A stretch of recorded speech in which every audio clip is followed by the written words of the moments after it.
Jones, a gente está chegando ao fim aqui dessa entrevista, e eu quero justamente, já que o seu livro é um balanço crítico do socialismo no século passado, do que os comunistas hoje não podem abrir mão em relação às experiências do século XX e o que eles devem superar? Quer dizer, a gente às vezes ignora isso, né? Mas se a gente parar para pensar, a Revolução Russa não tinha precedente para olhar, né? Não tinha que estudar para concretamente fazer as coisas. A chinesa tinha a russa, e aí vai indo, né? Mas eram experiências poucas. A gente tem esse legado para olhar, seja para criticar, seja para aderir, né? O que a gente não deve abrir mão e o que a gente deve superar. Veja, eu acho que a gente deve superar totalmente uma certa postura semi-religiosa, que é achar que as tarefas da revolução vão ser encontradas nos textos de Marx e Engels ou Lenin. As tarefas concretas da revolução, os seus principais motores vão ser achados a partir da análise da formação social brasileira. Então, dos dilemas, das contradições, da luta de classes brasileira. A gente precisa nacionalizar o marxismo enquanto entendimento de que toda revolução tem necessariamente uma pulsão internacionalista e vai ter um efeito na correlação de forças do ponto de vista internacional. Mas a revolução é feita no espaço nacional. A revolução é feita no Brasil, com a classe trabalhadora brasileira, com sua história, seus dramas, suas contradições, suas tarefas. Então, por exemplo, a tarefa fundamental, e isso pode parecer pouco para alguns pequenos burgueses que estão de bucho cheio, mas a tarefa fundamental da Revolução Brasileira é universalizar a escola, moradia e água potável. Água potável, gente. A cada 5 pernambucanos no meu estado não tem água potável até hoje. Sabe? Se a gente for ser rigoroso, saiu recentemente uma pesquisa do Ministério das Cidades, junto com a Casa Civil, que fala que 9 milhões de famílias brasileiras moram em situação precária. Veja, esse número é muito maior. Né? Se usou um critério muito frouxo de moradia precária. Se a gente for ser rigoroso mesmo do que é uma moradia digna, uma moradia de qualidade, sabe, mais de 50 milhões de famílias brasileiras não têm uma casa boa. Então, essa é a tarefa concreta da Revolução Brasileira. Né? Fazer com que a proposta socialista dialogue com a história, com a cultura, com os dramas, com as necessidades do nosso povo. A gente não pode pensar a Revolução Brasileira, propagar a Revolução Brasileira a lá seminário acadêmico, que o socialismo é uma abstração, uma espécie de laicização do paraíso cristão, que é o fim de tudo, né? Fim do dinheiro, fim da família, fim do direito, fim do Estado, fim da língua, fim da identidade nacional, fim da escola, fim da divisão social do trabalho, fim. Veja, o socialismo vai dar fim a muitas coisas, mas ele também vai construir.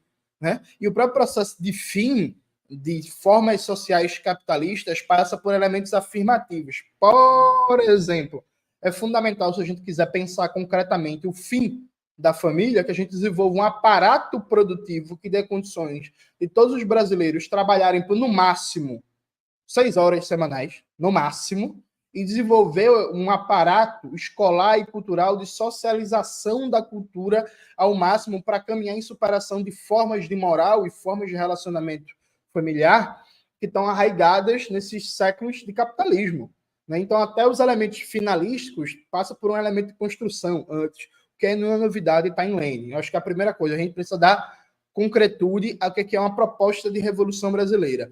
A proposta de revolução brasileira ela não pode ser apresentada como o socialismo é a ontonegatividade da política e o fim das formas sociais do capital. O socialismo pode ser isso também, mas se o socialismo for apresentado como isso, essencialmente, ele não vai mobilizar ninguém. Absolutamente ninguém. Isso por um lado. Por outro lado, parece muito claro que a gente tem que retomar a lição do século XX, que não existe transição para o socialismo sem conquista do poder, e que poder e governo não é a mesma coisa. O que é impressionante, Pedro, porque até no campo marxista se perdeu essa distinção. Né? As pessoas falam, o Lula está no poder, o PT está no poder. Não está no poder, está no governo. Poder e governo são coisas diferentes, sabe?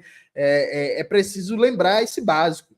Acho que a gente acabou perdendo muito isso, e que é fundamental ter a alavanca do poder na mão para operar as transformações econômicas, sociais, institucionais, culturais que a gente precisa. Então, fora do poder, tudo é ilusão, como diria a Lênin. Acho que a gente não pode abrir mão de um debate sobre conquista do poder.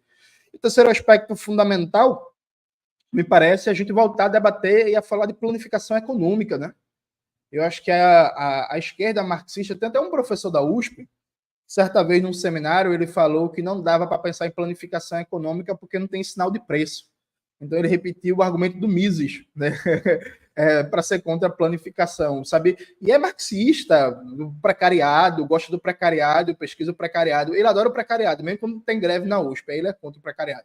Então, assim, até gente marxista fala um negócio desse. A gente precisa retomar um debate sobre planificação econômica e pensar concretamente modelos e teoria da planificação a partir da realidade brasileira, com as características brasileiras, porque socialismo é planificação. O Lenin dizia, né, que o socialismo é sovietes mais eletrificação, né?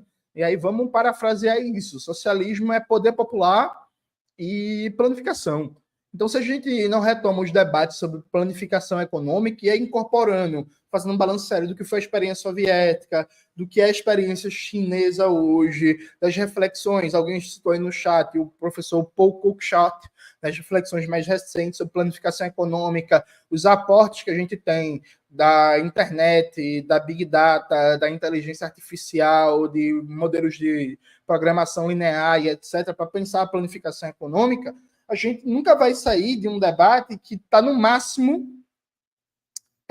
um elemento de quase que um debate keynesiano, quando tem, né? Me parece muito que o debate comunista hoje ele tem muito pouco o que falar em termos de projeto econômico, e quando fala é muito um apelo a certas formas de autogestão operária que são importantes, mas veja, autogestão operária ser uma planificação da economia significa, né, você defender modelos gestionários dentro de uma lógica mercantil capitalista, né?